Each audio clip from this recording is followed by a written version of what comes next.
过年回到老家，发现跟家人关系淡了，尤其是跟兄弟姐妹，再也找不到小时候那种亲密无间的感觉。别急着难过，这种疏远其实再正常不过。你跟他们不亲了，背后可能有3个真相，狠狠戳中你的心窝。接下来咱们一一拆开来看，绝对让你听完后醍醐灌顶。第一，三观差异大到没办法聊，硬聊只会更尴尬。一个人的三观基本上是由他的教育背景、收入水平、生活圈子、工作环境决定的。你跟兄弟姐妹如果经历天差地别，成长路径完全不同，聊不到一块去，简直是必然的结果。举个例子，你觉得泰国是个旅游胜地，安全又美好，他却一口咬定泰国是人间炼狱，治安差到爆炸。再比如，你认为穷人随便生孩子是不负责任的行为，他却觉得穷人不生孩子才是不孝顺的表现。诸如此类的分歧简直能列出一箩筐。总之，价值观上的冲突永远是无法调和的深坑，强行去磨合只会让彼此更烦躁。如果你们还想维持这份亲情，高层次的那一方必须学会包容低层次的，聊天时别认真，点头微笑附和几句就行了，千万别端出一副高高在上的姿态去讲什么大道理，更别试图争个对错，那只会让关系雪上加霜。那能不能反过来，让层次低的人去包容层次高的呢？想都别想，绝对不可能。你要是试图挑战底层人的观念，动摇他们的认知根基，那种痛苦比挖了他家祖坟还让他崩溃，他一定会拼了命反击，甚至跟你翻脸。这种情况下，硬碰硬只会两败俱伤，亲情也会被彻底撕裂。所以，面对三观不合，最聪明的做法就是保持距离，少说多听，保住表面和平，别让自己陷入无谓的争执。第二，距离远了，感情自然就淡了，别强求。有句话说得好，距离产生美，但这话可不是万能的。如果距离远到天南海北，美的感觉早就荡然无存，取而代之的是冷冰冰的陌生感。亲人之间也逃不过这个规律，尤其是兄弟姐妹。如果你们聚少离多，一年到头见面次数不超过10次，感情不淡才怪。别以为只有兄弟姐妹是这样，夫妻之间也一样，长期分居两地，感情再深也经不起时间的消磨。对于大部分普通家庭来说，现实的残酷简直让人无语。如果父母本身没什么本事，家里经济条件有限，孩子成年后几乎没有选择，只能各奔东西，离开家乡出去谋生。有些人可能在外地扎根，有些人可能四处漂泊，各自为了生活打拼，哪还有时间经常聚在一起叙旧。更别说成家之后，每个人都有自己的小家庭要操心，孩子要带，工作要忙，生活琐事堆成山，根本没精力去维系兄弟姐妹之间的感情。时间一长，彼此之间的联系越来越少，感情自然就淡了。这种疏远其实是再正常不过的现象，没必要放在心上，更不用觉得愧疚。人生就是这样，聚散离合本就是常态，强求不下的东西，干脆放手，反而更轻松。与其为了维系感情硬凑在一起，不如各自过好自己的生活，偶尔联系一下，问候几句已经足够。第三，利益压倒一切，亲情在他面前不堪一击。成年人的世界，关系能不能处得好，核心就看有没有利益捆绑。如果有共同利益，哪怕没有血缘关系，双方也能相处得跟亲人一样亲密无间。但如果没有利益牵扯，甚至还存在利益冲突，那就算你们是亲兄弟、亲姐妹，也照样会生出隔阂，甚至反目成仇。很多时候，兄弟姐妹之间闹得不愉快，原因其实很简单，就是一直吃亏的那一方终于忍无可忍，不想再吃亏了。真相就是这么直接，毫不留情。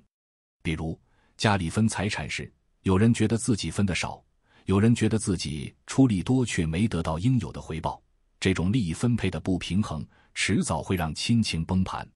再比如有人混得不好，总是伸手找兄弟姐妹借钱，借了几次之后，对方不愿意再借了，觉得你没还钱的诚意，关系也就从此冷淡。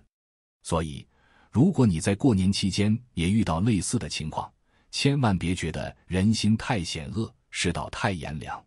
这根本不是什么道德问题，而是人性使然。在利益面前，谁都藏不住自己的真面目，大家都是普通人，谁也别装高尚。其实，稍微有点阅历的人都明白，人与人之间的相处，本质上就是讲究缘分的，亲人也不例外。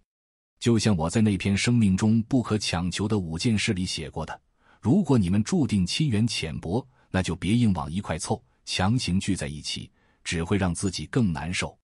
亲情这东西，不是你想维系就能维系的，缘分到了自然亲近，缘分尽了强留也没用。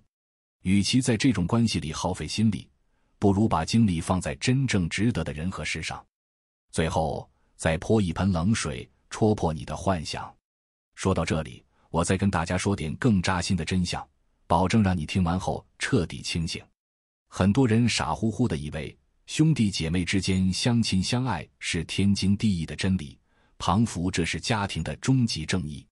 但我要告诉你，这种想法完全是自欺欺人。从本质上看，孩子之间天生就是竞争关系，根本不是什么和谐共处的童话。小时候，他们会为了争宠抢夺父母的爱，今天你多吃了一块糖，明天他多穿了一件新衣服，争来争去，哪有什么纯粹的兄妹情。长大之后，这种竞争只会更激烈，因为他们要抢的是家里那点有限的资源，比如父母的存款、家里的房子，甚至是老人的照顾责任。这些东西一旦分配不均，矛盾立刻就爆发。更可悲的是，如果被抢的一方或者没占到便宜的一方稍微表现出一点不满，或者试图反抗，立刻就会被扣上自私自利、没担当的帽子。家人会指责你不懂事，逼你继续忍让，继续吃亏。这种环境下，兄弟姐妹之间的关系早就被现实扭曲得面目全非，哪还有什么相亲相爱的可能？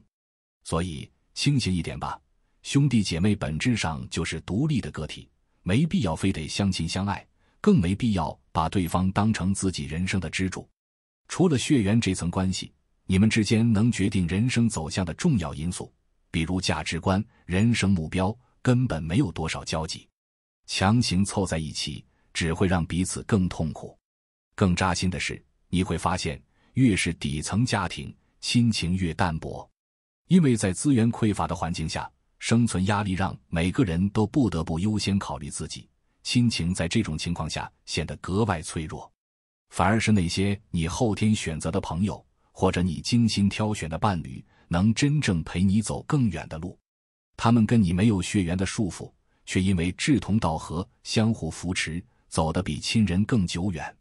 所以，别再执着于所谓的亲情神话了，过好自己的生活，找到真正懂你的人，才是人生最该追求的事。总结一下，别让亲情绑架你的人生。过年回家，面对疏远的家人，尤其是兄弟姐妹，别觉得这是天大的遗憾。三观不合，距离太远，利益冲突，这3个真相摆在面前，足以解释你们为什么会走到这一步。亲情这东西本质上也是缘分，强求不来，也没必要强求。与其在这些疏远的关系里纠结，不如把时间和精力留给自己，留给那些真正值得的人。人生路还长，真正能陪你走下去的，往往不是血缘，而是你自己选的那条路和路上遇到的那些人。所以放下不必要的执念，过年回家简单问候几句，保持礼貌就够了。别让自己被亲情绑架，也别让这些关系拖慢你前行的脚步。活得清醒一点，人生才会更轻松，更有奔头。如果对你有帮助，欢迎按赞订阅智慧灯塔，我们下期见。